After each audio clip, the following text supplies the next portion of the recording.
Arsenal come streaming forward now in surely what will be their last attack. A good ball by Dixon, finding Smith. But Thomas charging through the midfield. Thomas, it's up for grabs now. Thomas, right at the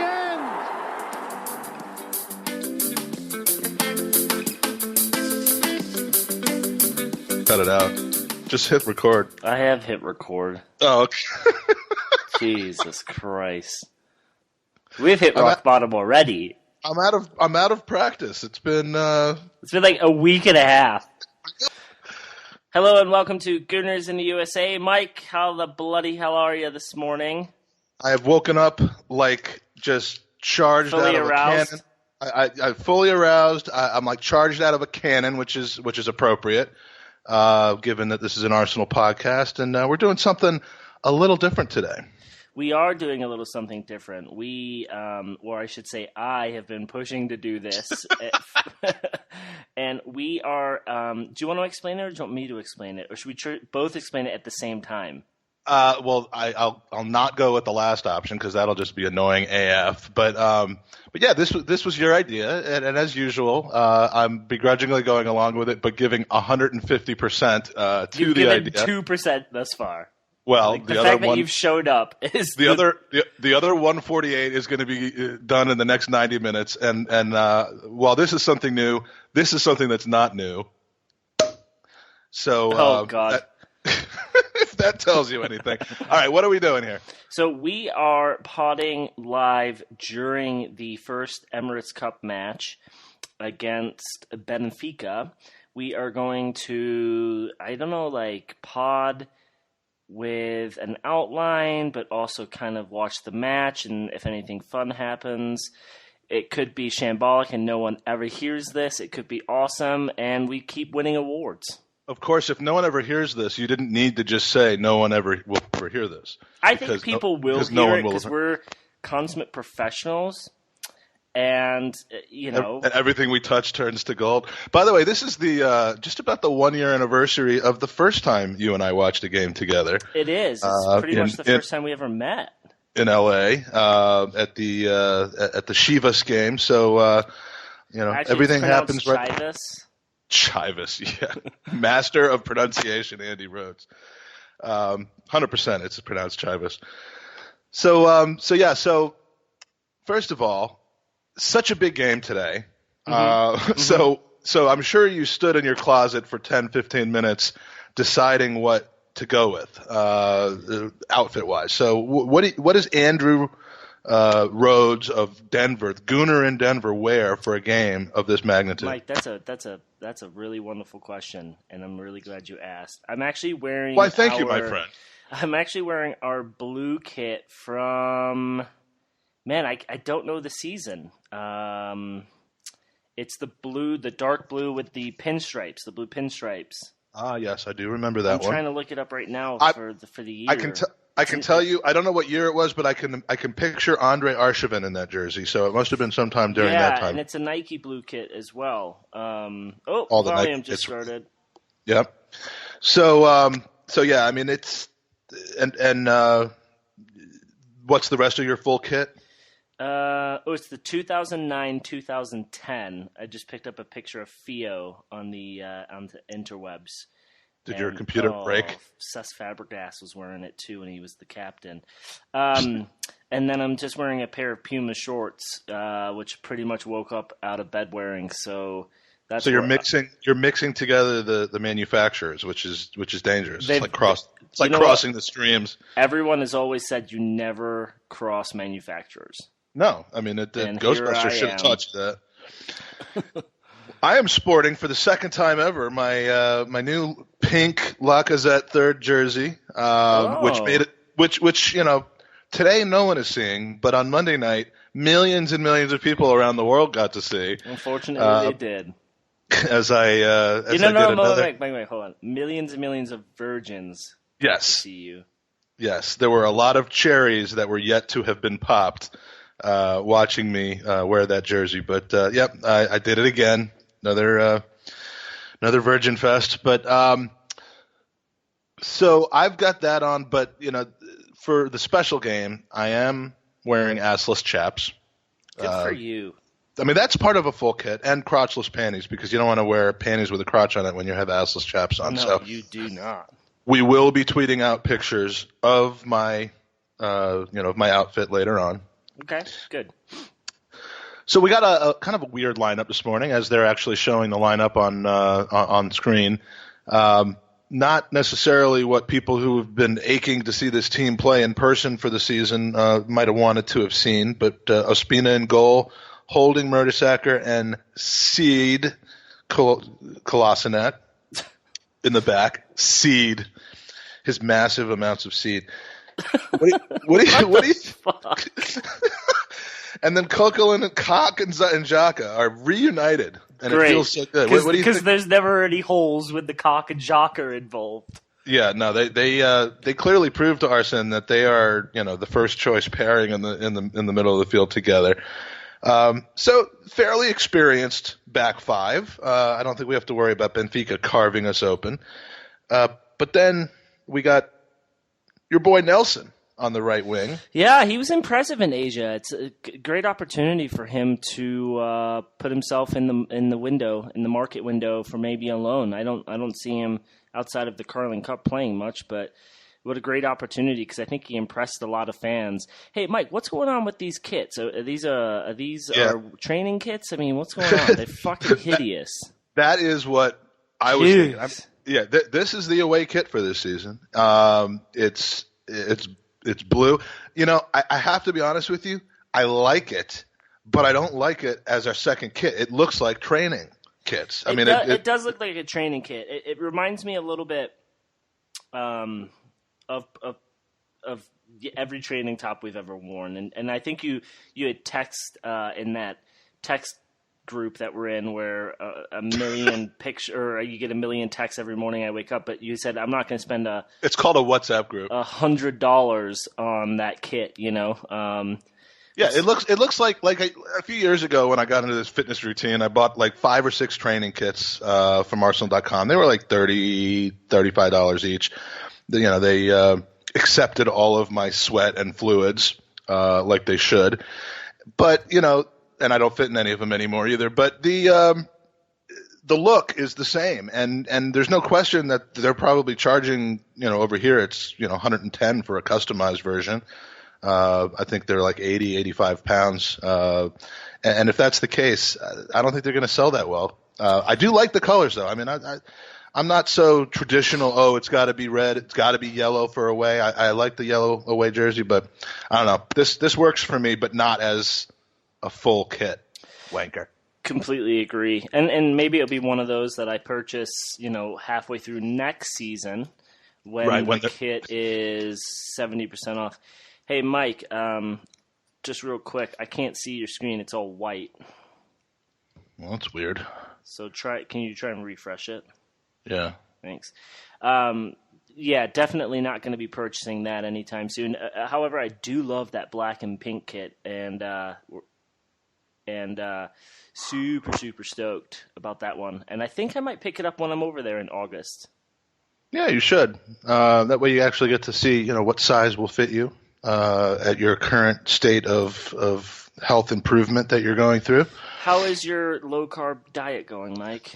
Well, it's delicious. I saw you stopped at McDonald's, which everyone knows is the one place you go whilst you're on a diet. Well, I mean, I've been basically living at Wendy's for the last month. They open up in the morning, and I'm in that fucking cot in the corner. Now, when you say living there, you do mean working, right? I mean, well, why not get the free? The Baconators are like $8 each, and when you add the patty, it's $9.50. I mean, shit's not really easy. That much? I've honestly never had one. I think it's about $7-8 for a Baconator, and you gotta get a second job if you're going to be eating as many of those as I do. So, right. By the way, the game has started. It has. A couple minutes in, and lots of dribbling around. Ooh. Nice from Was her. that Mertesacker? That was. So Mertesacker might be the best defender in the world if you dribble it right. which is what just happened. He's not really good at tracking back when he's out of position and getting the leg in like a Bellerin against Chelsea last year. But I mean, if you just dribble the ball right to his feet, he's gonna get it. I heard he just broke his hip on that one play. So, no. Thank you for your service, Per. We'll see you at the academy next season. So, Mike, we're playing Benfica today, and a couple days ago I read on Theo, you absolute wank stain. Sorry. Nothing happened in the game. He just came up with that. So recently, Benfica rejected AEK Athens' loan offer for their Eagle mascot. And the story behind it is that Athens have opened a new stadium and they would like an eagle to fly from the rafters to the pitch. Apparently Benfica's do that. So they asked to borrow or take the eagle on loan. Benfica rejected the loan claim. But Mike, if you could borrow something from any other sporting club from any realm of sports, what would it be? Oh, this is easy. Oh, Giroud missing the header. That is just... How do you? You know what's crazy about that, Mike, is that was Theo shooting, and it ended up crossing. It ended up being like an amazing cross. Yeah, but it was a shot. Well, I'm sure he won't consider it that way. But yeah, you don't see Giroud getting a header saved from about 3 feet out very often. So, well, this is an easy question. The answer is the Crystals. Anyone who has ever been to a Crystal Palace game at Selhurst Park or has masturbated to YouTube knows that the Crystals are probably the only top flight or even in the FA cheerleader club or squad or whatever you want to call them in football. And they have everything that I need, which is English accents, which is South London, which is slutty-looking outfits, which, I love. And so I'm not trying to borrow them for Arsenal. I just want to borrow them, period. Okay. I will give them back, though. Sure. Is that reasonable? It's reasonable. It's reasonable. Okay. It's fucked up, but it's reasonable. And you? That's my credo. I'm fucked up, but reasonable. Is that what you told your wife when you first met her? She signed it on the page. She signed on the dotted line. So she signed the thing. For me, so, yeah. I don't know, and we still don't know his name, but it's got to be Vagina Crime. Am I right? I mean, whoever that guy is, or whoever that group of people are. I just did a spit take. Whoever that group of people are, we definitely need that guy or those people. So I would take them on loan. The consortium of master negotiators that work for Juventus and Bayern. They would have bid £40 million plus 2 for Suarez, and the deal would have been done. Yeah, the deal. I mean, that's what it would have taken.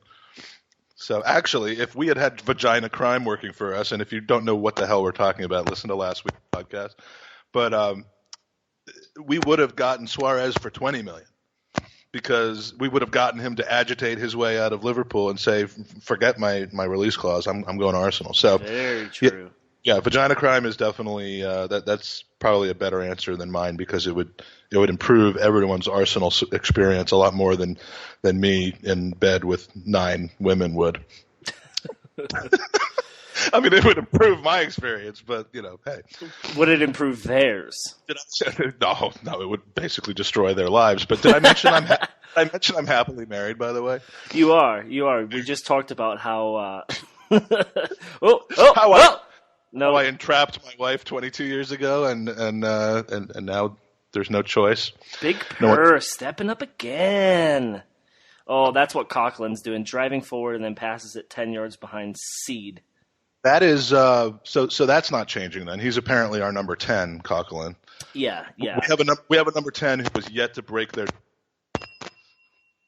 So that's an interesting sign.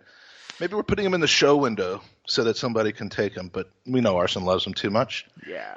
No, he's good. He'll be a good squad player. He shouldn't be starting. These are perfect matches for him to play, Yeah, no, I actually do like him coming in the 80th minute when we're, when it's 2-1, coming in the 75th minute. But I mean, if he's used anything more than that, that's where it gets a little ridiculous. Are you getting fucked up about like the red and blue situation right now? Like the red team has the ball, and I'm looking at it like we're in possession, and then I just haven't gotten the whole blue thing yet. No, and I also don't suffer from dementia, so I know that we're blue, and that when we have the ball, it's Arsenal playing. So. It's not dementia, it's food poisoning. How many times do I have to say that? Oh, hey, so let's talk about Szczesny to Juve, because this one bothered me, Mike. It's clear he wanted to stay with Arsenal, and what I don't get is why he isn't good enough for us, but he's good enough for the Champions League finalists of the last couple seasons. It reeks of keeping faith in our current players, and honestly, I'm not sure Ospina is any better than Szczesny, and we know that Czech's probably not going to play longer than a few seasons. So is this a situation where Szczesny's kind of burnt all of his bridges? Do you think that it shows that we're putting a lot of faith in Emi Martinez, who outside of the Carling Cup is probably not going to play that much? I think yes and yes. Yeah. A lot of times it seems like player personnel decisions and freeze-outs, as we've seen happen so much, are not based on talent. It's based on something else. And that, we know very well what Szczesny's off-the-field transgressions have been. But, by all accounts from people who know, he's quote-unquote grown up a lot in Italy. And, I don't know. I'm not as bothered by selling him as I am about the price that we sold him for. I mean, again, this is the Juventus pulled a vagina crime on our ass and completely suckered, Dick. Dick Law sucks. Dick sucks. I mean, how does he not come up with a better price? What is it, $10 million? Yeah, that's I can't believe there aren't add-ons in there. There better be $20 million in add-ons, and there very well might be. There might be some. Well, no, there might be some $5 million add-ons if they win the Champions League. And let's be honest, Mike. I mean, they're the second best team in Europe, so more than likely they're going to get to that quarterfinal, semifinal stage anyway. But you're right; the fee is absolutely outrageous. He was the best keeper in Italy. Considering Benfica just sold their keeper, who will not play at Man City for what, 40 million quid. Well, and Jordan Pickford, who by all accounts is an excellent rising keeper, the fact that he played on a relegated team last season, I guess, shouldn't really count against him. But you can't get a third as much money selling the best Italian keeper statistically last season. Yeah, it's a weird one. It's absurd. It kind of reeks of Arsene not wanting to buy into the. Oh boy! Oh, and there's a goal for Benfica. God Jesus! Damn it. What happened on defense? Defense is where I would have expected to have the purr. Look, I got to look at the replay, but defense is where I would not have expected to see the penetration occur. We never even got to the front three, which I think is very sketchy. But let's take a look at what happened here. Yeah, let's break it down. Look at. All right. Yeah. Ooh, Rob Holding. I don't know about that. Robert. Yeah, Bobby, what are you doing? He just got thrown off kilter. His center of mass, or his is that what they say? Where your center of gravity was thrown off there, Mike. Basically, what happened was a school bus went onto the field and picked him up because he got fucking murked. Yeah. Gagoosh! It's a goal for Benfica, 1-0. Man, and with the way the Emirates Cup scoring goes, which I've analyzed deeply, every goal map it does, and I wonder if they get a minus deduction if Arsene gets a red card, because we all know how that fucking destroys tournaments.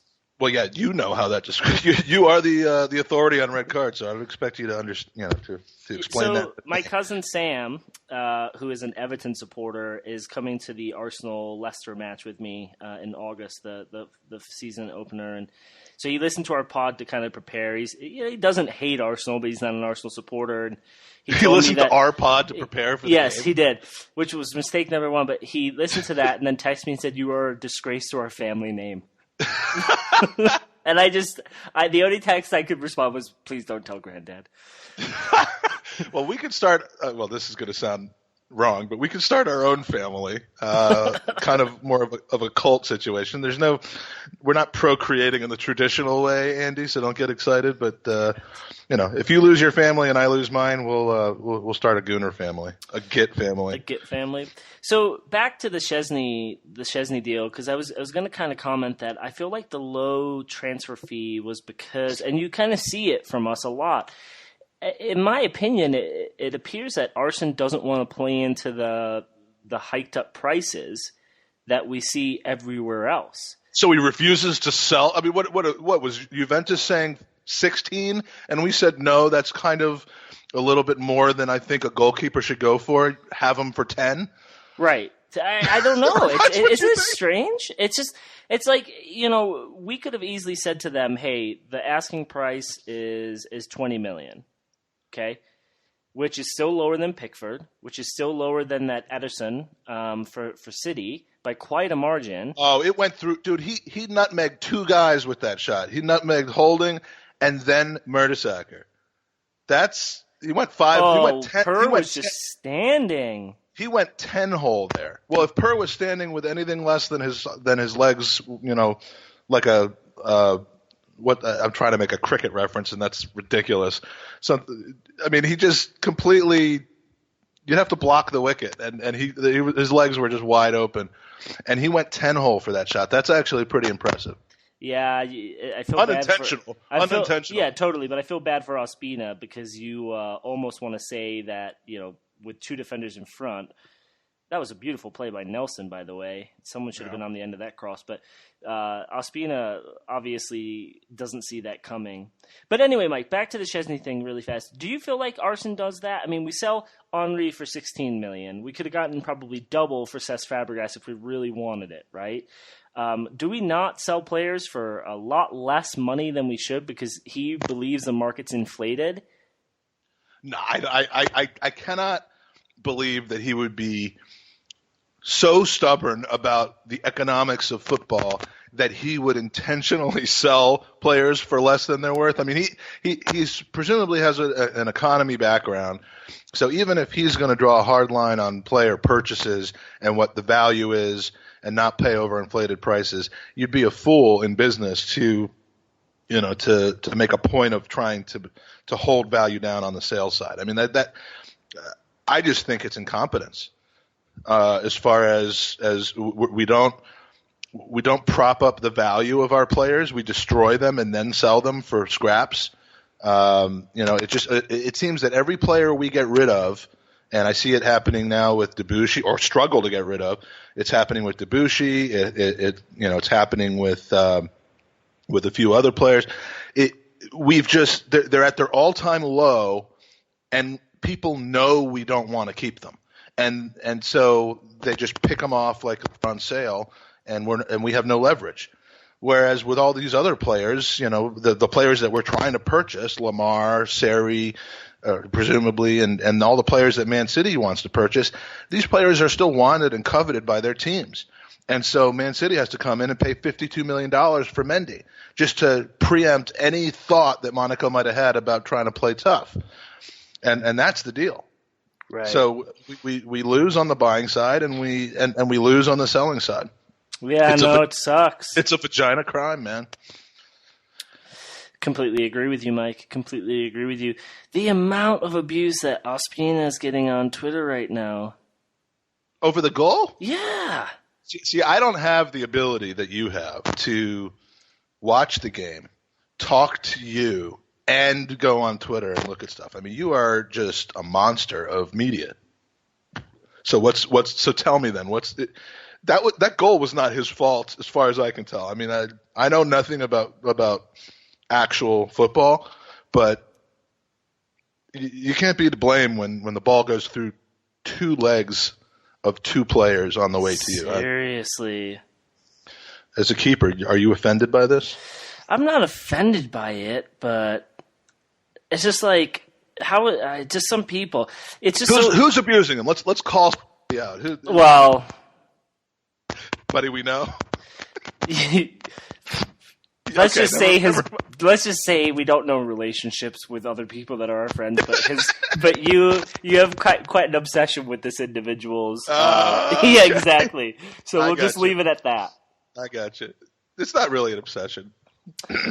Okay, so I go to Twitter for my football news. Mike, where do you go? I will say everything that person says is contrary to what you and I tend to we discuss. Disagree with a lot of what he says. Yes, and let's just leave it at that.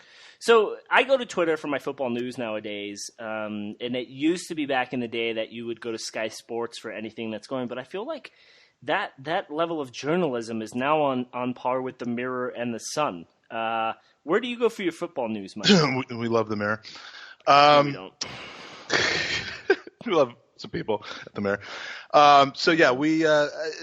I don't know. I mean, I don't go anywhere other than Twitter because besides people who are exclusively on Twitter, there's pretty much any news site, reputable or otherwise, disseminates news on Twitter. So, I just don't understand people that are like, oh, I don't look at Twitter ever, and I only look at Arsenal.com for my Arsenal news. No, you don't. If it's not on there, I don't believe it. I don't spend any time thinking about it. First of all, you're full of shit if you say that. Second of all, you're really fucking full of shit. So, I mean, Twitter, you just got to learn how to filter. You can't believe everything you read. You can't go in search of, you can't get positive confirmation bias either, because if you look for, Lamar Arsenal, you're going to get ridiculous tweets. You're not going to get news. You're just going to get things that both talk about how he is coming and how he isn't coming. So, that's not news. Oh, another good ball right in the middle. Where the fuck are you, Giroud, you useless sack of shit? Oh, come on. Giroud. He should have been there for that, Mike. Theo should have been there for that, and I don't care if that wasn't even his job. Oh, here we go. Speaking of Theo. Oh, Theo! Oh, look at that. Oh, what a fucking loser. Scuffed the ball 8 to 10 meters from the left goal post. I don't know what's worse, that fucking shot or his fucking haircut. God, I hate that man. Was he offside? He might have been offside. Oh, it's pouring. Loser. It's pouring there. You can see that now. Oh, and Coquelin is hurt. That I don't know if he went in hard against somebody, but he's holding his shin. But yeah, that was basically for 140,000 pounds a week, that needs to trouble the keeper. I'm sorry, but that is just poor. Is there any chance that might be the best thing that's ever happened to Arsenal? In that Wenger's finally going to see, like, this guy's he's got to go. He's got to go. He has to go. Sorry. All right, well, that was a wonderful moment from Theo. So, yeah, where were we? Talking about Twitter? Where do you go? Well, that's the thing. I think that from the stance of news comes quicker, it's obviously it's Twitter, always, every day. But from the how good of news it is, I'm not sure. I mean, Sky Sports used to be that David Ornstein type of, when it's on Sky Sports, it's pretty much official. And now it's kind of one of those, let's get as many clicks as we can type of websites. They've gone to the sources say thing. Where They used to be the source. Yeah. And it used to be, the whole journalism of let's make sure it's 100% confirmed and quote our source. Now, I really like 442. Not only because our good friend Chaz writes for them, but they do actually still abide by if we're going to quote someone, let's put a name to it. But they do regurgitate a lot of stories. And so if you go on there right now, it's just Neymar this, Neymar that. And any quote that a player's from either PSG or Barca have put online, they're writing an article about it. But I think BBC might be the only real site left, Mike, where, if they're a day or two ahead of the Arsenal.comers, then they're pretty accurate, So I don't know. It's a tough one. It's a real tough one. Oh, OKC Arsenal. Absolute Megster soccer is what he's saying. That would be Oklahoma City. Is it the official? It's not the Sooner Gooners. That's the supporters club. But yeah, that was megarific. And we don't seem to have woken up since that early chance from Giroud that he missed. But all right, so what's going on with Lucas? Let's get this over with. Yeah, there's three people that are missing from this this squad, Mike. That's a little strange. You've got Lucas, the Jeff, and Gibbs. Lucas and Gibbs apparently are. Oh, here we go! Yeah. Oh! I've always said I liked him.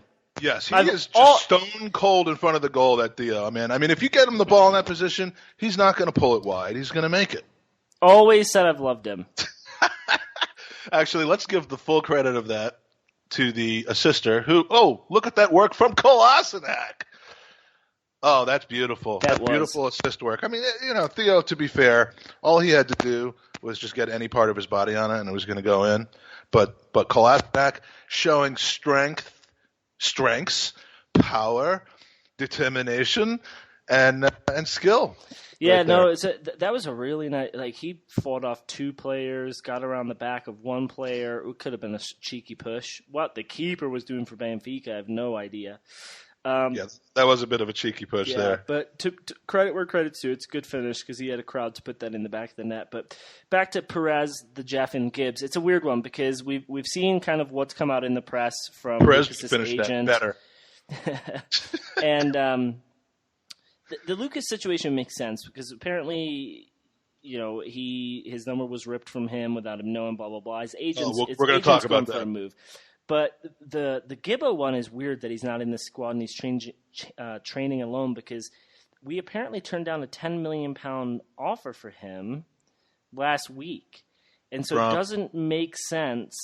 That's what the Arsblog had wrote this morning. So it doesn't make sense. No, but who was offering $10 million is what I was He didn't say, but okay. Andrew typically has his foot in the door when it comes to those things, and so it's a weird one. I honestly I think he's worth more than $10 million, but it's a weird one that he's not in the squad because you could allow him to play and kind of showcase him a little bit. So maybe he's injured. I don't know. And then the other one, Mike, didn't we have a few of our borderline first teamers play in a game against Bournemouth to open their new pitch? We did earlier this week. I knew Debussy played. I knew a couple other people played. Was Gibbs in that game? Because that would obviously explain why he's not in this weekend. I'm not sure, but we can look it up. But even still, I mean, he's not that type of player that should only play against Bournemouth. Now, the Jeff is another one, and there's rumors coming out of France that Arsene doesn't see in him what he kind of thought 2 years ago, and he may be out of the door. But the Perez situation is weird, Mike. And what are your thoughts on that? It's been weird for a long, long time. And now, when players train alone, are they literally alone, or are they just not training with the rest of the team? It's weird because when you look back at the Mustafi, remember last season? He trained alone, and there was videos of him literally training alone. Is that like the Jeff, the Mustafi? Yeah, the Mustafi. I mean, if Gibbs comes out on the London Colney training pitch, and Lucas is out there juggling the ball and taking some shots, do people I'm imagining people from the team sprinting onto the pitch to keep them apart. You got to be alone. I mean, the whole thing is just ridiculous. I mean, we talk and like you said, we talk. Oh, here comes a run. Who is that? Oh, I can't wait to see what Theo does with this. Penalty! No, that was not a penalty. They called the free kick just outside the box, though. I will say, I thought he went down a little easily, but maybe I'm just biased. The ref doesn't know Theo. I can't stand the motherfucker. All right, so Theo, with that amazing speed he used to have. That is a foul. Yeah. The Jeff did play against Bournemouth, but Gibbo does not appear to have played. Well, maybe he has a nick. But I mean, we talked last week about speculation at that time. about whether Lucas, pulled the number switch. Did he just find out? Like, did they consult with him first? And it's become pretty clear from news this week that he just basically found out online, like the rest of us, that he had lost his number. Which, it shouldn't come as a huge surprise, but that's shitty business. That's shitty karma right there. And he seems to be steaming right now about it, and I don't blame him. If I lost my number and found out that way, I'm holding on to my number very tightly. But if I found out on the internet that I lost it, that wouldn't be cool. All right, now we have a free kick with Kolasinac and Theo standing over it.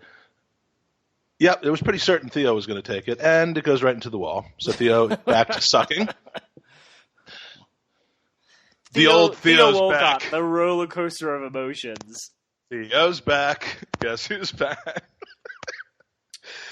So yeah, would you be pissed off if you were Lucas? Can you believe that that's actually what happened? I don't believe that's what happened. We're not the type of club that runs that way. Arson's not the type of manager that would do that. Even you keep telling yourself that, man. Look, even if Arson doesn't like him as a player, even if Arson admits that he was signed because we were desperate for a striker, he wanted to appease the supporters, there's no reason for him to treat a player like that. And think about it, Mike. Every player who comes to Arsenal, every player who signs an extension makes one comment, and it's the same comment. I did this because Arson called me. He's a player's manager. I don't see this being the time that Arson all of a sudden becomes a dick. I just don't. I can see it coming where he gave him a call and said, "Hey, we're going to give your number away," which is still pretty shitty. So you don't think? So I don't think dude woke up. I don't think dude woke up and saw one day La Gazette was wearing the 10 shirt on Twitter or our website. No. Or even the 9 shirt. Or sorry, the 9 shirt. I don't see that happening, Mike. All right. Well, you make a good point, and certainly based on past experience, I don't know. I could see Lacazette and Wenger sitting together on the plane on the way to Asia. Just Lacazette's like, I'm taking number 9. Well, let's think about it from. They send a text to the team shop to start printing up the kits. But let's look at it from there's one other number. They did give him another number though. It's not like they just didn't reassign him a number right away. They gave him 28, which is like a cascading dick move to another player. I don't know. It's just all a little weird. Lucas loses his number and gets another number that is already taken by somebody who plays for our team, and that person isn't assigned another number. I didn't hear that Joel Campbell was now our new number 59.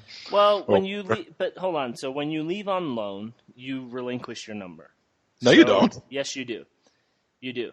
So why is Ozil not wearing number 10 now? Because, and I was about to say that, when you leave on loan, technically your number is relinquished because you're not an Arsenal player at that moment. So the number can be taken by another club. And the reason why they do that is because some clubs will only number their 24 squad members 1 through 24, right? So the number 10, and I was about to say this, the number 10 is a weird one for us because Ozil wants it, Wilshere has it, and so I was about to comment before I was rudely interrupted that if Arsene is being ruthless with the number game, why wouldn't he have pulled number 10, went to Ozil and said, "Hey, new contract, you're going to be our new number 10." Right? It fits the same bill. It's like, hey, we want a player to sign a contract. This is a number he wants. We're going to give him money. Makes the process a little easier. I don't see that being the issue with Lucas. I bet he got a phone call just saying, hey, you're not a starting 11 player. Lacazette wants that number 9. We're going to give it to him. Plus, Mike, you got to think about the 2-1 Theo Walcott getting his Emirates hat trick. Okay. Mike, we're back. We had some technical difficulties. Yes, we did. We did. But whilst we were gone, Coughlin came off. And El Nini has come on, so he must have had an ankle nibble. And then we had seen actually a really good defensive play by Theo, who tracked back to clear from the 6, which we hardly ever see. And then we saw Benfica score a second after a poor pass out of the back from one of our youngsters, and kind of a 3v2, and then a deflection that went into the back of the net. So we were tied at 2-2. But we were talking about the kind of the number situation, and then you had some microphone issues. So tell me what your thoughts are there about the number 9 and even the number 10. Well, I don't see, as you do, the situations being similar at all, because I mean the not ripping the number 10 away from Wilshere is what I'd expect, as long as Wilshere still plays for the team. Because Arsene respects Jack Wilshere. He loves Jack Wilshere. He wants him to succeed. Even if he ends up giving up on him in the long run, there's a respect there. Although with Lucas, it's clear the respect and the inclusion has never been there. So for him to rip away Lucas's 9 and say that it's not any different than him, why wouldn't he have taken Wilshere's number away? I think the two situations are different. But, enough about numbers. It's not going to affect the play on the pitch. So, it's just a little weird, and I think disrespectful to a guy who's apparently been nothing other than a pro. No, it totally is. I can't disagree with you there, Mike. I mean, he has been. We've talked about it a lot. I mean, every time he plays for us, he busts his ass, and that's all you can ask of a player. And it's unfortunate the situation we're in. It seems as though Deportivo want to try and buy him back for 9 million euros when we bought him for 17. Maybe we were still making payments on those, and so that kind of has part of the deal, and we can net at 0 on this. I don't know. It's just a shitty situation, but I guess we'll have to see what plays out in a couple weeks. Yeah. I mean, he'll probably leave the same way he came in on the last day of the transfer window. Yeah, more than likely. So speaking of transfers, let's go to the Arsenal kind of rumors. So it's rumored that Lamar at Monaco wants out. It's rumored that we put in another offer of 45 million for him, which was turned down. Mike, I'm very excited for us to make another offer in 3 weeks for 46 million. which is going to be 10 million plus 36 in add-ons. Seriously. It appears that Monaco are a team that have sold a few players, and so maybe they're not in the market to sell anymore. I read a great article a couple days ago about how the players they actually sold, Mike, were impact players for the team, but maybe not the best players in those positions. Maybe not statistically the best players, and so they've made really good money off of removing some of those, but they've kept the core of their team intact, with it being Mbappe and Lamar, Falco up front, and then they've got players where they've sold. So Mendy, for example, they sold to City for a shit ton of money. Apparently they've got 2 right backs that they believe are better, and some suggestions in France is that he wasn't the best player for them in that position. So the fact that they got all the money for him they did was genius on their part. So it'll be interesting to see if we can nip Lamar from them. Yeah, this one, unlike the other two, have the earmarks of the traditional Arsenal transfer. Back and forth, and then August 31st, something finally happens. And by that point, is far less effective for the first season than he would have been if he came in July. And look, I'm not slating Arsenal for this, because it's very possible if we had just come out of the gates and bid 60 for him, that Monaco still would have said 80. And I think, in fact, they did slap that price tag on him. Monaco's in the position of strength again here, as normal with our transfers. It just doesn't seem to happen so often with other clubs. I mean, Man City gets their man. They might be the wrong men. They might be wastes of money well over what they're worth, but they get the guys they want without a whole lot of dillying and dallying. But it's not necessarily the right way to go. You know who's one man they're not going to get? Let's see. Alexis Sanchez. That's fucking correct. Until at least next summer. No, it's you're right. I mean, they do get their men. They do pay for their men, and hopefully we can get Lamar over the line. What troubles me here, Mike, is that we might miss out on the likes of Mahrez, who is rumored to be going to Roma. It sounds like that deal is on the deck for being delayed, and I wonder if that's because he is holding out for Arsenal. But who knows? And these are one of those decisions that you have to make quickly, and you would think that Arsenal's in a position with Monaco where he can make a phone call and just say, what are the odds this is going to happen? And if it's not going to happen, then let's move on and let's get Mahrez, because he would be an addition to the squad. This is kind of turning into one of those Suarez Higuain situations from a couple years ago, where we spent all our time going after one of them, we don't get him, and we don't get the other guy either. Right, absolutely. Hey, Mike, let's take a break since it's halftime. Yeah, 2-2 halftime, not bad. The winner of this game will certainly be in the catbird seat for the cup. Ooh, look who's back! I know. The return of the Crystal Palace central defender, Callum Chambers. That's right. 20 million we got for him, yet he still plays for us somehow. It is. It's very strange. He's too handsome to sell. I mean, we can't get rid of the core of players that my 16-year-old daughter call her team, which includes Aaron Ramsey, Giroud.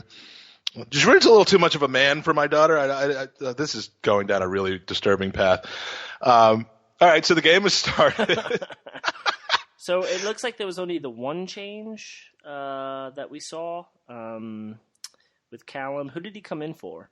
He came in for Rob Holding, which is like for like. I think for the most part you'll see the 70-20 in this game, and then the 20-70 with the reverse players in the next game, a la what they did in Australia. Allah.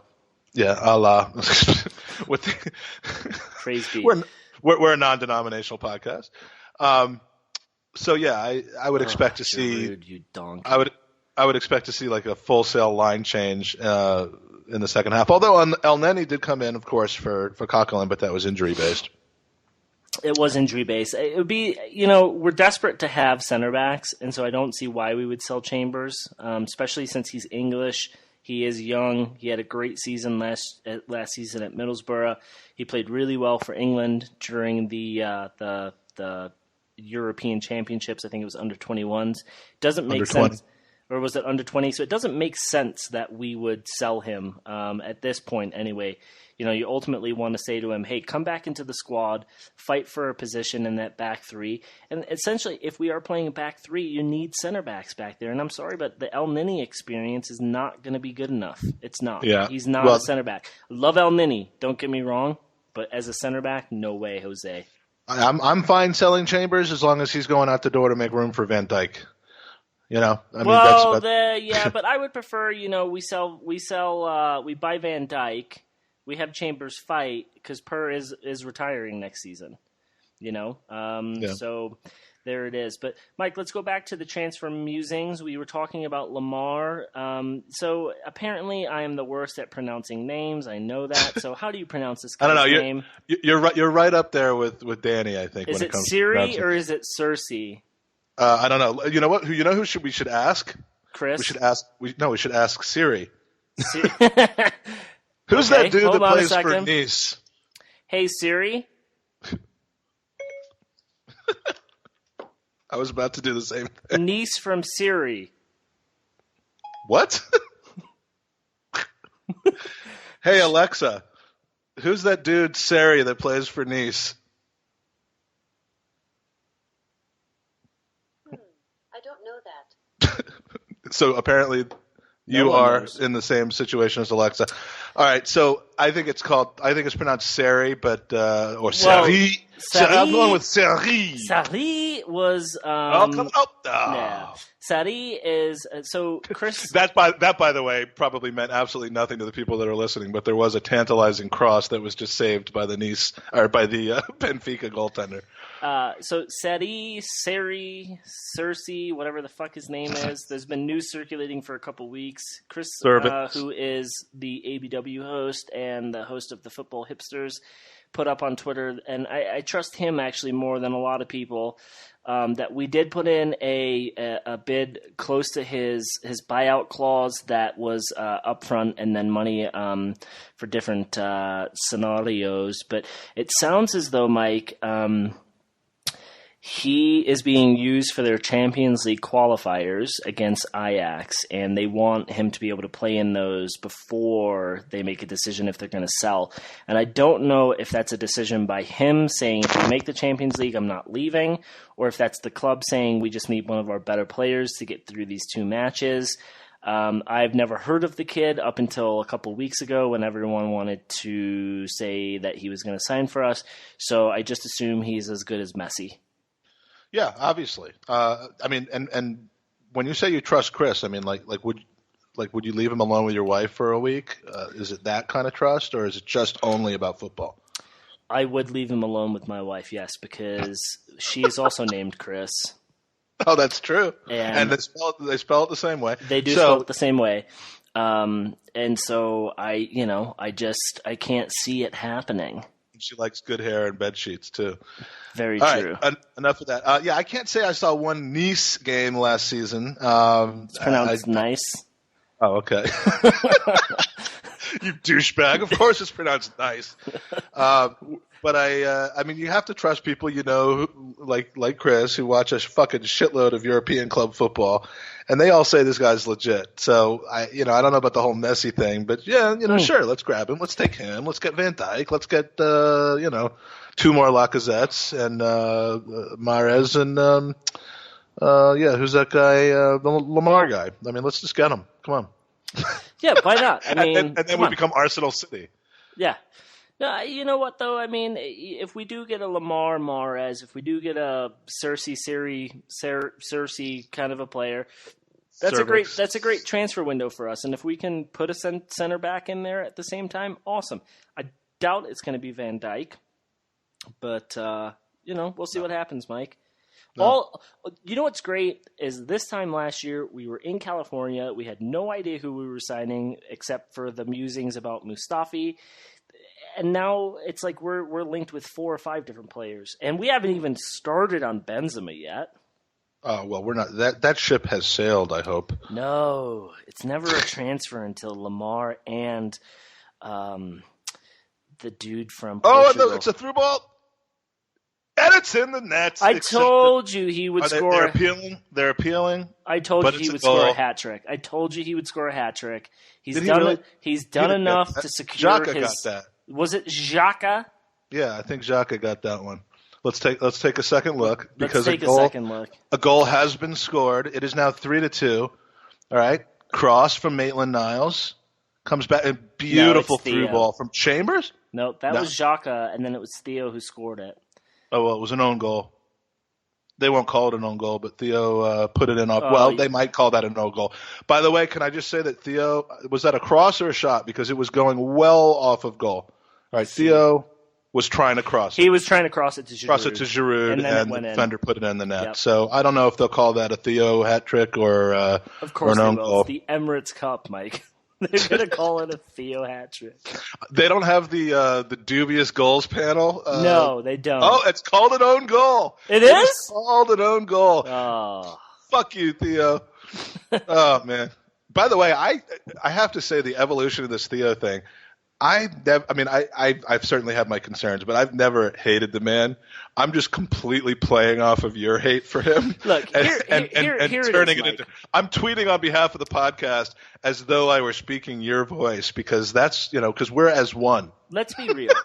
I love Theo's tenure with Arsenal. Literally tenure. Yeah, exactly. I love the fact that 11 years. He has embedded himself into this culture that we have, and he appears to love the club. When you look at his stats over the time and his wanting to play as a center forward and the contract negotiations, that's where I get frustrated because he makes too much money for how well he plays. Oh, excellent work from Maitland-Niles. He's impressed. Was that Maitland-Niles? Yeah, but if he's going to play in the Europa League, if he is going to play his part coming off the bench, great. Absolutely great. But I just don't see him being a 140-pound player. Now, Mike, we got to look at that is the problem. But now let's look at the world that we live in the football world we live in with money. I mean, maybe he is now. maybe that's the going rate for a bit part player. I don't know. Well, the funny thing is that the transfer fees seem to be growing at a much faster rate than the wage packets. Yeah. But I mean, so 140,000 is still going to be one of the highest paid players on any club, other than City and United and Barca and that sort of thing. But can we honestly say that we would have been giving Theo as hard of a time as we have over the last year or so, if not for the Starbucks incident? No. So the Starbucks, I mean, that's what, because his greatest moment to me was on a stretcher. Oh, absolutely. His worst moment was at a Starbucks. None of it has anything to do with football. Right. And we'll be honest, like, you expect more goals from him. You expect more assists from him. And would we be giving him this much shit if he was on 60,000 a week? Probably not. Oh, no, not at all. And so, I hope Theo the best. I hope he stays injury free. I hope he bags 15 goals a season.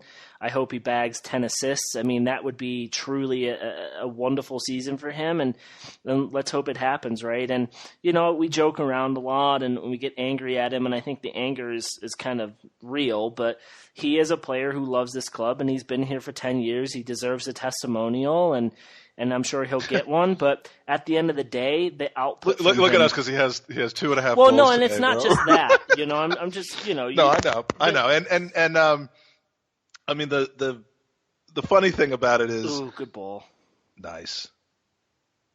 We just make a point, and we're unable to get rid of it. I mean, you have to just. It's like everyone else on Twitter. You have to live and die by your point. And our point is Theo's a useless sack of shit. Yep. It's not that we actually think that all the time, but you got to just defend the point and go with it. And we don't go half-ass with things. So we don't. Yeah.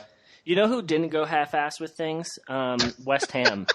Let's talk about. That's an excellent segue. Let's talk about league transfers a little bit, Mike, and just what's been happening around the league, because in the 56th minute we have exactly 14 minutes until we have to talk about the substitutions. Right, absolutely. So, for me, when you look at the league transfers, I think the best business has been done by West Ham and Everton, and so West Ham got Zabaleta on a free, Joe Hart on a loan, and Chicharito and Arnautovic. Just call him the guy that hurt Debussy. Right. And so you look at their transfer this summer, and they've got rid of a lot of dead wood as well, and it's not bad. They got some good signings, and it'd be interesting to see what Chicharito brings to the table for them. Yeah, I mean, apparently he was just scoring goals for fun in Germany, but which isn't easy. Yeah, no. Oh! There we go. Theo, you just suck. He was rolling around on the ground, either grimacing or laughing. But yeah, he just went rosette from about 6 yards away. It would have been easier for him to have just could he not have just tucked that into the bottom corner? Let me make two comments about that. All right, so it was a little away from his left foot. It was bouncing. First of all, in the second half, I've been massively impressed by Maitland-Niles down that right side. Yes, he has been a monster on that right side. Secondly, the thing that Giroud brings to the table that most number 9s don't was just on display right there. That was beautiful. He got a pass in a dangerous position and actually took the better option than shooting by laying it off for a wide open runner in Theo, and it's not my fault. Theo fucking can't finish and can't score a goal to save his life. If that was Lacazette, that would have been tucked into the back of the net. If that was Lacazette, it would have the back of the net would have ripped. Yeah, the old onion bag. Yeah. So who West Ham is kind of reminding me of is the LA Galaxy. They're just like piling on designated players, for those who understand how the MLS works, and I don't count myself as one of them, but they're kind of like the maybe a little bit past it.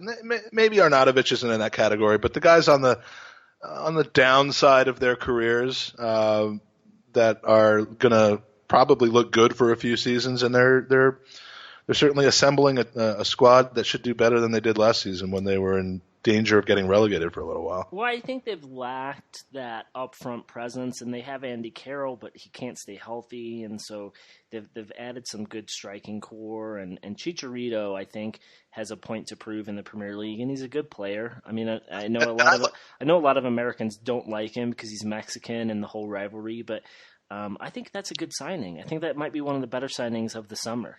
I think so. They got him for the same price that we paid for Lucas, I think. Yeah. So and the thing that I like most about West Ham is that they kept Slaven Bilic.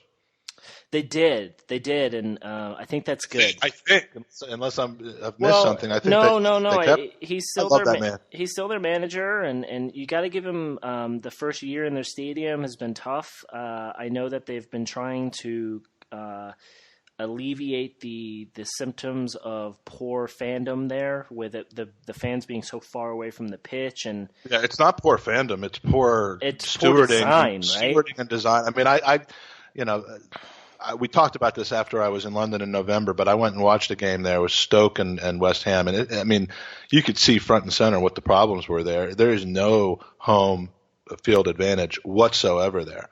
And they've got to figure out something to do to fix that, because they've just stripped away everything that Upton Park brought. The bubbles are less bubbly. The fans are further away. We had fourth row seats near the corner flag, and we still felt like we were in the upper level. I mean, it's just awful. Yeah. I haven't been there. I probably won't be there for a while, but I completely agree. And as you know, I've got hammers all over my family, and they all say the same thing. They can't stand going to the stadium, and it sucks. But good summer for them, and I'm sure they're not done. But the Joe Hart signing is I think excellent, because they don't have a great keeper. I think Adrian is decent, but he's not Joe Hart.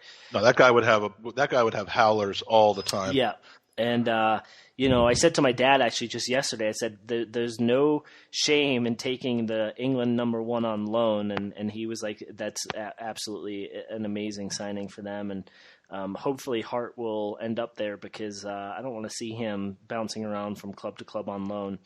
And Everton, man. Everton, again. So we got, and they've signed a lot more than this, but the 3 that stand out for me were Pickford, Keane from Burnley, and Rooney.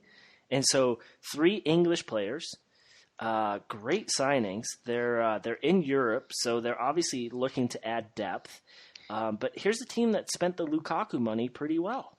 Yeah, I mean, I didn't see them go out and buy Lamela, Soldado, Capoue, Vlad, Chiriches, Dragomir, whatever, Paulinho, and Chadley. I mean, they certainly appear on the surface to have done it, and I'm very fearful and have a very strong opinion about their efforts to try to get Giroud as well. Morales, Giroud, and Rooney up front can get some jobs done. Speaking of Giroud, he's carrying the ball, another perfect layoff to Iwobi, who dribbles into a cul-de-sac. Heavy touch. Are you nervous about Everton, Mike? Because Romelu Iwobi right there. They're close enough to us in the table last season, and they've made some good signings. Are you nervous about them, or? Yes, yeah, they should be in the fight for 4th place. I think they're probably 10 to 12 points better than last year. So if we're not better than we were last year, we're in jeopardy of seeing them usurp our position. I mean, they're solid top 6 or 7 now, as opposed to, if you have a good year, you're top 6. If you have a bad year, you're 9th or 10th. They're definitely there. They've done nothing but improve. And the big thing, Mike, is they're bringing. Have they lost anybody? Outside of Lukaku, I don't think so. And that was kind of writing was on the wall there for the last season or two. But they're signing players that have been impact players in the Premier League, not players that are coming from outside of the league. And so, they have dabbled with a couple players from outside. I think they signed someone from Ajax, but the majority of that spine, if that's what we're going to call it, are coming from England, which is huge. Which is very big for them. Yeah, it kind of seems like the Everton way of doing it. Yeah, because they can't. Everton's never going to turn into a Man City. No, they're never. Well, and they're not going to be able to. If Kalashnikov came for free, they're never going to be able to pull a player of that quality, right? They would never be. They would never be able to sign a Xhaka. Did Everton also get that Nigerian guy that we were talked about? Giroud getting pulled back and he still scores. Nice left Still foot. scores. Oh, I love the celebration. It's just a lack of a celebration. This is what I do. Perfect cross to Giroud. Giroud's getting mugged and or there we go. Sexually assaulted. Taps the crest. And still scores. Taps the crest. Giroud, I'm telling you, anyone who wants to dump Giroud, and especially people who want to dump him who sent in that cross, by the way? Maitland? No, that was Nelson. And not only was that Nelson, but I've been calling Nelson Maitland-Niles the entire second half. So I've got to correct this. Everything I've said about Ainsley Maitland-Niles in the second half, it was actually Nelson. Mike, Reece that Nelson. was a fucking beautiful cross. It was a beautiful cross. It took you about 45 minutes to figure out that we were wearing blue. So the whole Maitland-Niles-Nelson thing, we're going to give you a pass there. Are we now thinking that I'm racist because of the similar hairstyle? That's absolutely not where I was going. I was just saying that it took you a while to figure out blue versus red. So to confuse a player that you hardly know. Tell the difference. Look, I can tell the difference between blue and red. I was just getting the teams confused. That's different. I wasn't like, oh, this blue looks good, except it's red. Yeah, I've been seeing somebody just terrorizing down the right side. Winning balls, crossing balls, and calling him Maitland-Niles the whole time. I should have known it wasn't Maitland-Niles because we know what Maitland-Niles can do. Reece Nelson, the star of this game. He's been the star of preseason. Well, I mean, he had one good game. Let's put it that way. They've played 4 before this game, but yeah, he's looking phenomenal in this game. He is. And I'm sure I'll watch the game back later when I'm not having champagne and find out that it actually was Maitland-Niles, except for that last play that was Reece Nelson. But great stuff. That was a regular season Chambers goal. with a tackle. Yeah. Oh, I'm getting excited about this team. We're in first place in the live table right now. We got 7 points in the Emirates Cup. Fuck you, Benfica. I wonder at what point we invite Real Madrid to play in this tournament. Who's the best team we've had Celtic in this tournament. We've had Lyon in this tournament. We've had New York Red Bull in this tournament, and they actually won it. Did we not? Did not PSG play in this? Yes, I'm pretty sure PSG has. I'm pretty sure Monaco has. We have, but it's had some big teams, but the only Spanish teams that we're able to get are the Sevilla, Valencia.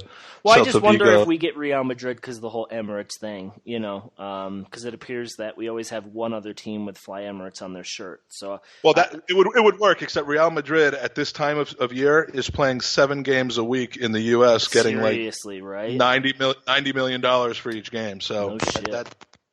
They're not going to come to the Emirates Cup. No. Now that, I believe, is Ainsley Maitland-Niles. Oh, nice clearance. I got a buddy, Rio, who I've talked about before. I love this guy. He's my first first person I ever met through, going to a pub to watch an Arsenal game, the very first one. And I'll never forget the time. I think it was one of these preseason tournaments. Pan over to Joel Campbell on the bench, and he jumps out of his seat and he goes, "Diaby!" Oh God! And he's black, so we've completely just torn into him for years over that because those two don't even look anything alike. They don't. The Gibbs Ox situation, yeah, they kind of look alike a little bit with their haircut, same height. At that time, they were very similar builds, except for now the Ox is just yoked. Diaby and Joel Campbell, I don't get, but now they're just fucking passing it around. El Nini with a beautiful pass back to Giroud. They did a little 1-2. Giroud had a volley saved by the keeper. It was a decent save. 68 minutes in case anyone wants to come back and experience this as live with us. I think maybe the second most impressive player in this game, and of course we're just not even considering Theo for that category, might be Kolasinac. Yeah, he's played really well, and it's so funny how many people hated on him as well. Why? Why hate on him? Because it's free? No. That the first match we played against, I think, Bayern, and of preseason, and people were just they didn't like his performance, and it's just like, come on. It's the same with Lacazette. Dude, like, signed for Arsenal and then was, like, getting on the plane to go to Australia. The poor guy doesn't, like, outside of a couple players, probably doesn't speak English very well, doesn't know a lot of people on the squad, and here we are, everyone's giving him shit, and it's like, let him embed himself a little bit. Well, we're a little guilty for that because he scored in his first 10 minutes and then he hasn't scored since. And I think we were talking on our last podcast that we should just try to get 40 million for him. Well, that's true. I mean, we should sell him. You know. We should get out while he still can. Yeah. All right. So before we get the substitutes coming in, which is probably 46 seconds from now, since we're in the 69th minute, 69. Man City. I'm nervous about the mic. Yeah. Are you? I am. Danilo, Walker, Mendy, and Silva. I mean, they've signed great players. They've replaced where they were weak. Pep's a great manager, which we haven't seen yet in the Premier League. Is that all they've signed? I mean, it seems to me like no, they've signed other players, but I've the keeper Edison, but I don't think he'll play over Bravo. And then they did sign another young player as well. But for me, I put them in the running to win the league this year. If we did a prediction right now, and most of that is going to. Iwobi! Oh, big 17. Oh man, if he was further away, that would have been skied over the goal. But look, we are okay. All right, let me just step back for a second because this is the goddamn Emirates Cup. The style of play that they're playing right now is starting to click. They are. Kolasinac, it is. Kolasinac to my favorite number 9, Giroud, to Iwobi with the calm finish. That was a goal of beauty.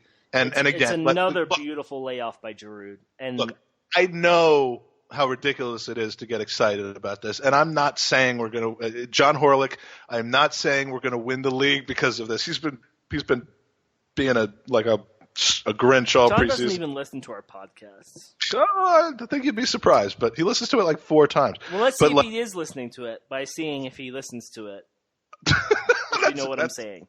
That's a great strategy, but yeah, we've just won the treble because of this. So yeah, I'm not saying that, but as opposed to what we saw, for instance, against Bayern Munich, and yes, the level of competition is different, but this is kind of nice to see. This is good spirit building. This is what the Emirates Cup, I guess, is for. It's the best case scenario here. No, I mean, you can't fault the players. I mean, Benfica are a good side. You look at some of the players they just brought on, and they're good players. But yeah, I mean, we're up 5-2, and it is preseason. But these are the performances you want. It's so funny how we're so fickle. We lose to Chelsea in the manner that we did, and people are writing us off. But then Chelsea go and lose to Bayern, who we beat that same week. And then Bayern have lost twice since then. And it's just like those supporters give 2 shits, right? Bayern couldn't care less about this because they know what they have. Well, they know what they have. They don't know what we have. We don't. But are we still maybe 1 or 2 players away? Absolutely. Would I love to see Jack playing right now? Absolutely. Because I think that, there's no reason for us to sign a central midfielder if he's going to come back and stay healthy. But let's not get too excited about this. But Benfica have been making Benfica have been making a lot of subs, and we haven't. So their flow and rhythm is probably a little bit disjointed. Mike, let's run back to the Man City dealings. Yeah, for some reason, I'm not worried about them. I'm not saying we're going to finish ahead of them. Let me make that clear. But I'm not worried. Ramsey coming in for Xhaka. I'm not super worried that they're all of a sudden this Galactico super team. It just strikes me as too many spare parts. I mean, good spare parts as they might be. Some are going to fail. Some are going to succeed. That kind of seems to be their trend when they sign Mangala and Nolito, and they're just a bunch of high quality spare parts, and we've seen that before. So it might work spectacularly, and it might fail spectacularly. And here come the subs. Out goes Ainsley Maitland-Niles, my favorite player, for Nacho. And I think we saw Lacazette standing up and getting ready to come in the game. We saw Oxazette coming in. He's doing some weird thing right now. He's digging a hole. Xhaka came off. Rambo came on.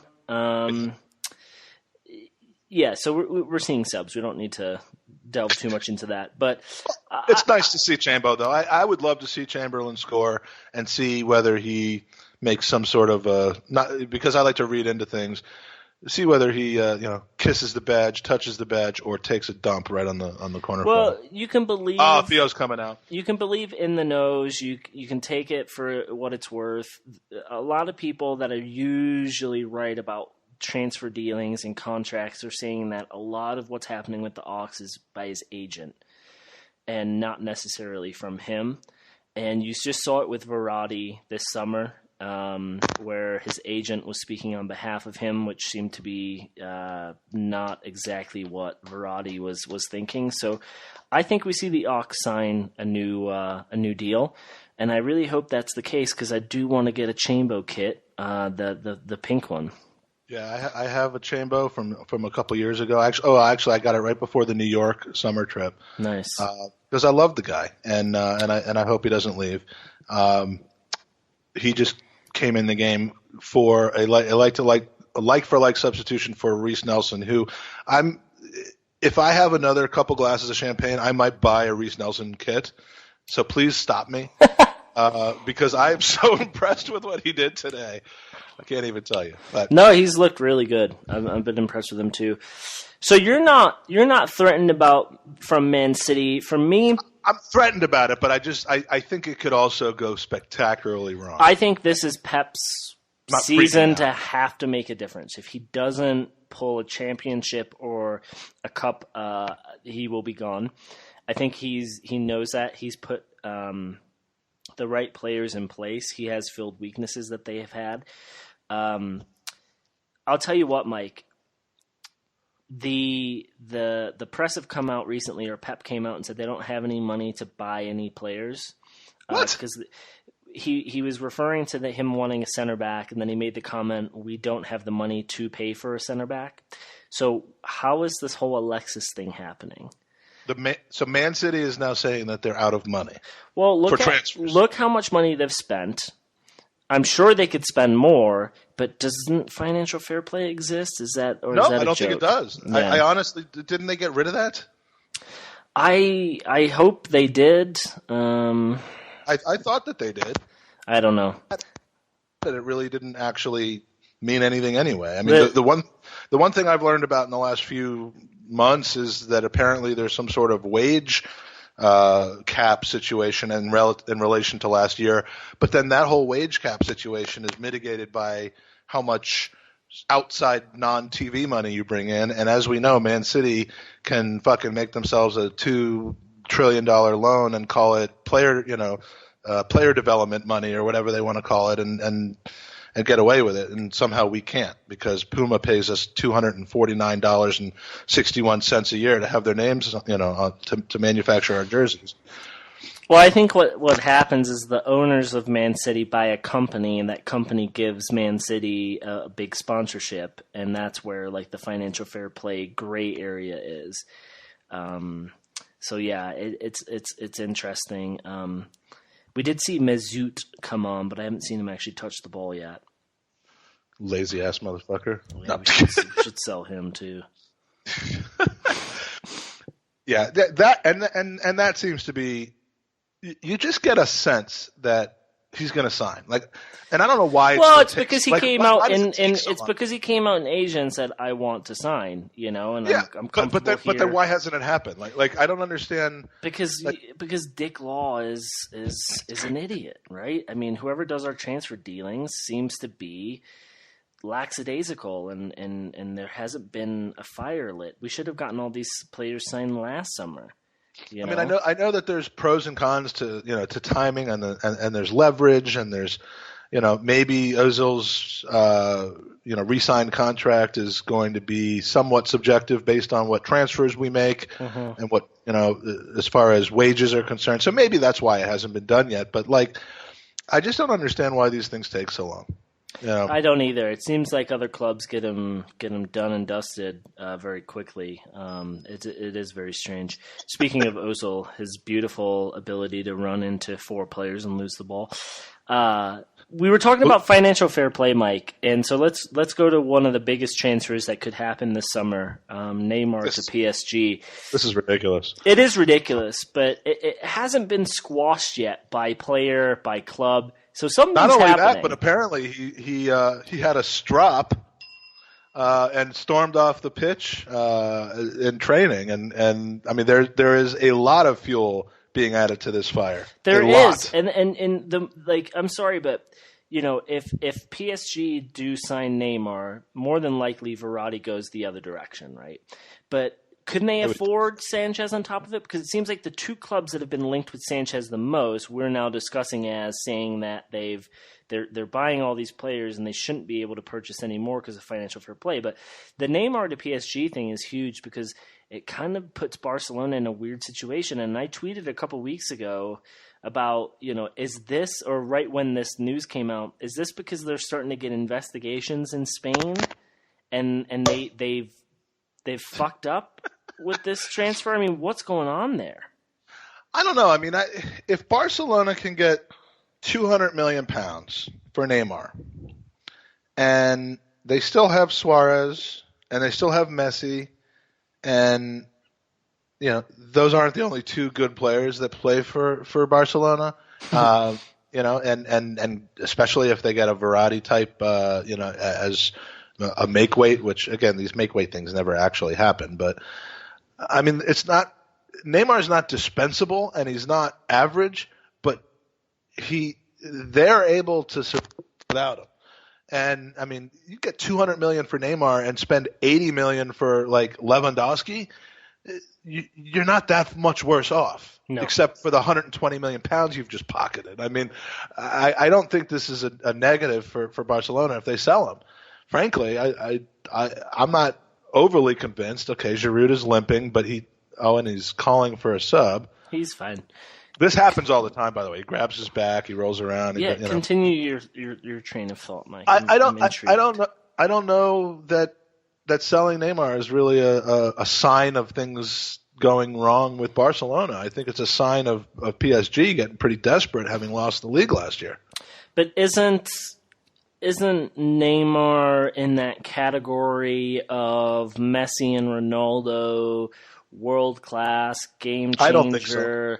I don't think so either. I never have seen the hype in Neymar, and I think he's right below. He's right below it. He is right below, but he hasn't done.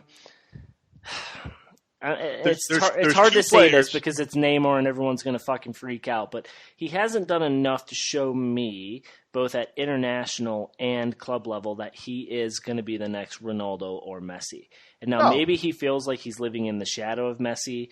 Maybe if he goes to PSG, he's going to turn into that player. But why wouldn't he? Because it's going to be their league to lose. It's possible. I mean, yeah. If he becomes the man at PSG, and which requires a Cavani adjustment situation. I'm not saying he's a bad player by any stretch of the imagination.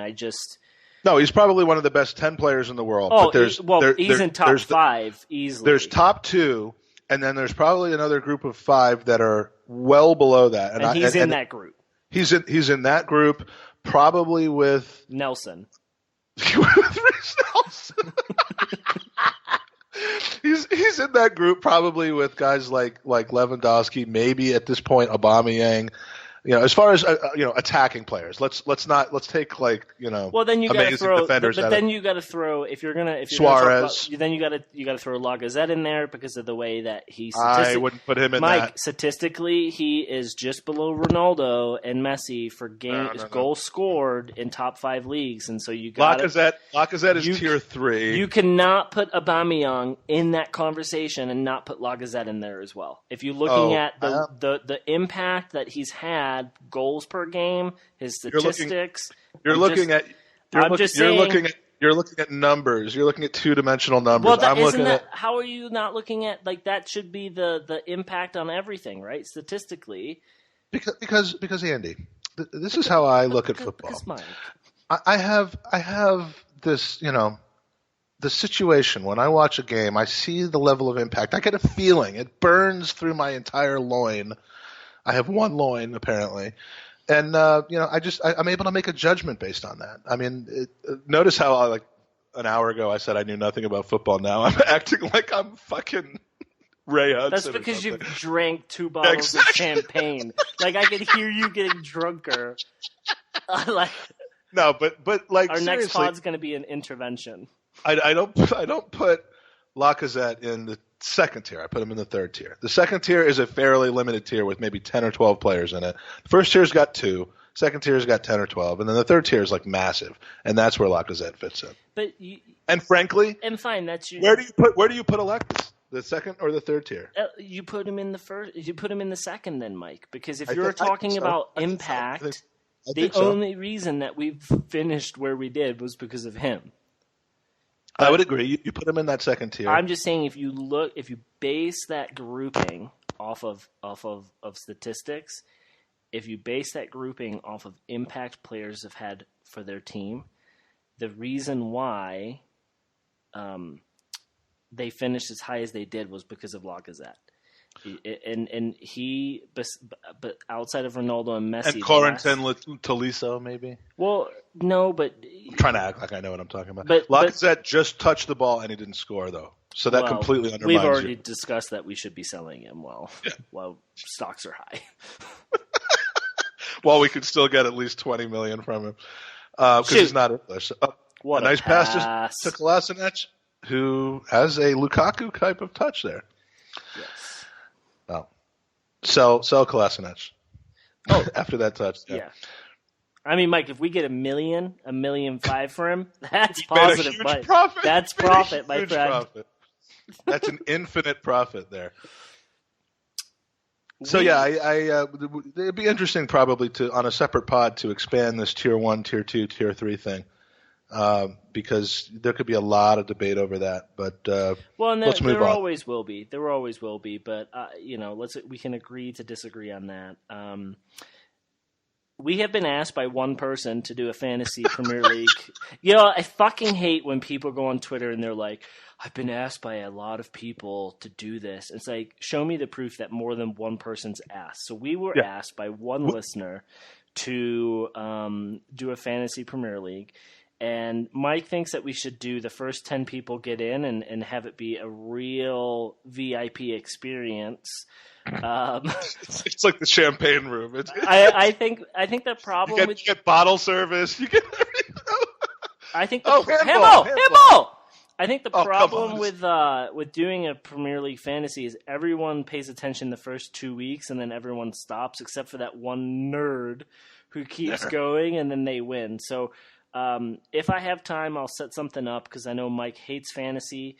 Well, let me make my position on fantasy clear. No, I know your position, and I think the users. Yes, you do, but we actually there are other people rather watch WWE than play fantasy. Okay, I get it. I love fantasy sports, and I used to have 3 fantasy American football teams, a basketball team, and a baseball team. Oh, I'm sorry, I fell asleep. Are you playing Xbox right now? I love it. The team gets off the bus. I completely lost interest or lost my fandom of any. Because what bugs me is when I go to the pub to watch against Liverpool, Coutinho bags a goal against us, and I have to hear that sucks. But at least I have Coutinho on my fantasy. Mike, your microphone's breaking up again. I can't fucking stand going to the pub and dealing with Coutinho scoring a goal against us and then having to hear some douchebag talk about how they have Coutinho on their fantasy team, so they're not that upset. I mean, does that happen? Not for me. It's happened to me. I've heard that shit. So not for me. I don't really pick players from Tottenham. I don't pick players from United, and so I usually don't fare well in the overall scheme of things. But you know what? At the end of the day, you pick players that are gonna get you points. And well, look, I don't want anything to jeopardize my experience of watching Premier League. So I think what we should do is have the league. And you can do a segment where we talk about how, who's winning, who's losing, and I can just fucking make fun of you the whole time. Well, and the segment doesn't work because people put in team names and you don't know who they are. So we'll look into it, guys. That's what we're saying here is that we've got options, okay? And we listen to our users, and as Mike calls them. Yeah, you've got to use the podcast. I mean, if you're not using it, then you're wasting half of the experience. Absolutely. I don't know what's happened to our live feed, but it has frozen on the 88th minute. I think we're going to win this game, Andy. I feel good about this. I think we'll win the game as well. But I think unless we shit the bed again, who do we play tomorrow? Valencia? Is it Valencia? Well, whoever played Leipzig, Sevilla. Sevilla, yeah, they're all. Again, here I am being racist, but they're all like Valencia, Sevilla, Celta Vigo. All we got to do, I think, is win tomorrow. Doesn't matter the score, and we're going to have done the double for the preseason already, and we can make it the triple next week. Yeah, that's going to be a good match. I think that's where we're going to see the actual Arsenal team come in. Mike, we got to touch upon it because we're an Arsenal podcast and it's made big news. But Sanchez is due back into training tomorrow. The picture of him being sick online has been overplayed tenfold. I don't for a minute think he doesn't come back to training tomorrow. I think he just put on there that he has a head cold, and then everyone buys into it as, he's trying to skip out because he doesn't want to be at Arsenal. I think by now we would have heard rumblings, and his agent would have been saying, we're unhappy, we want to put in for a Bosman or whatever. Well, did you hear that he and his agent are disagreeing now about when they leave Arsenal? Like, Alexis wants to leave now, and the agent thinks he should play out his contract because, frankly, the transfer or the wages will be bigger, and I think the agent's fee might be bigger if they do it on a free. Yeah, it's interesting. Who knows? What we do know is that the match has ended 5-2. Good performance from Arsenal. Hopefully Coughlin isn't hurt too much. Giroud looks like he's got a little bit of an injury, but for the most part, I think we saw a young lineup to start this one. I think tomorrow we'll probably see a lot closer to a lineup that'll start against Chelsea next week. To go back to Sanchez, Mike, at the end of the day, if he doesn't want to be here, we should sell him. If we can get 50 for him, we should sell him. But we're not going to, because no team is going to pay $50 million for a player that next summer they can get on a free. I disagree. And I've gone back and forth on this. There's the whole thought of, if you have ambition, you don't sell the guy. And you certainly don't sell him to Man City. And then there's fuck this guy. If he's just going to be a dick and be a drain on our mentality the whole season, if he really just wants to leave, no matter who we sign or what we try to do to improve the team, then fuck off. But I don't know. I'm not convinced that 50 is enough for a transcendental player like this. I mean, I had the whole Jack Daniels fueled Twitter thing a few weeks ago where I was like, if you could extort a team, whether it's PSG or City or whatever, to pay £80 million, then sell him. Otherwise, make him show that he really is about competition rather than about money. Because if we can fucking put a team together, have him play at his best and compete and get back in the Champions League and hopefully challenge for the title, and he still wants to leave, then, then he's a rent boy. Fuck off. Well, yeah, but at Christmas, even if we're 10 points ahead, which we won't be, will he really want to sign? If we're 6 points ahead, but we're playing great football and he's bagging a ton of goals and we just look like that team that's unstoppable, will he really want to sign? So at this point, No, and there's something that called the Ewing theory. I don't know if you're familiar with it. That a prominent sports journalist here in the U.S. talks about, where the superstar of a team, in this case it was Patrick Ewing of the Knicks, where the team just never quite gets over the hump. And the superstar leaves, and the rest of the players pull together as a team, and that's when they finally get over the hump, right after the superstar leaves. There may be something to that. I know football is a little different because, I mean, the impact of a guy like Alexis is not to be overlooked. But I can't help but wonder whether there's, something to that. And I'm not scared to get rid of him. I would love to not see him go to Man City. But, if we get rid of him, that might kind of bring the team together a little bit. it very well could. It would be. Give him away. You don't want to give him away. You don't. No, you don't. But it seems like that's the route that we're going to be going. Well, right, because we have Dick. But we talked in the past. If you do keep him and you do, God forbid, win the league, you do win Europa, you're going to make way more money at that point than you would selling him. Right. For $50 million, for example. Right. And that's the thing. Like, if you keep him and lose him on a free, but he helps you get into the Champions League, then it was worthwhile, or you break even. Right, absolutely. And then hopefully, the mentality though of him, for 9 months just agitating over the team, throwing tantrums on the side, that can scupper the entire thing as well. It can, and we've seen him throw tantrums, but I don't think we've ever seen him not give 100%, and I don't think we would. I think he's just that player that will always do that. So anyway, we've talked about that. I know that we didn't really want to bring it up, but we did, and so let's see tomorrow if he's at training and if he's on the bench or around the stadium for the match. Mike, we I think successfully recorded a podcast during a match, which you were super nervous to do. I thought the content was great. We'll go back and listen to it and hopefully get this online soon. But I think our next pod will be just before the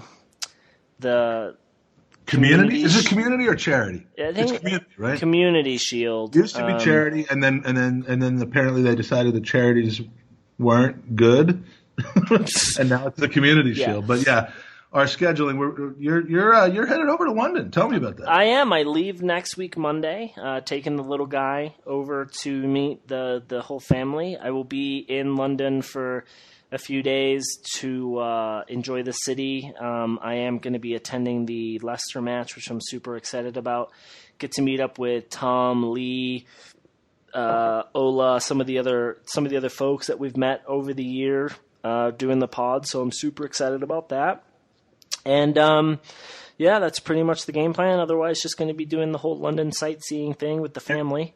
You're not going to be as excited when you find out what I've told them about you. Well, we have a group that you're not included on, and I've had to really fight for my for my name. No, but I am really excited to. Did you get tired of seeing the nude selfies that I kept posting to our normal WhatsApp group? Yeah. But no, because of travel, we'll probably be doing our season preview the night before the charity Community Shield rather than after. But it'll still be good. It will still be great. And we'll do our predictions and whatnot. So thank you to everyone who's tuned in for this particular episode. Hopefully you enjoyed it. And it wasn't a pile of shit. Hopefully we haven't Theo'd this podcast. Am I right, Mike? Hopefully this was the Reese Nelson of podcasts. Yeah. All right. Talk to you soon, bud. All right, man. Come on, you Gooners.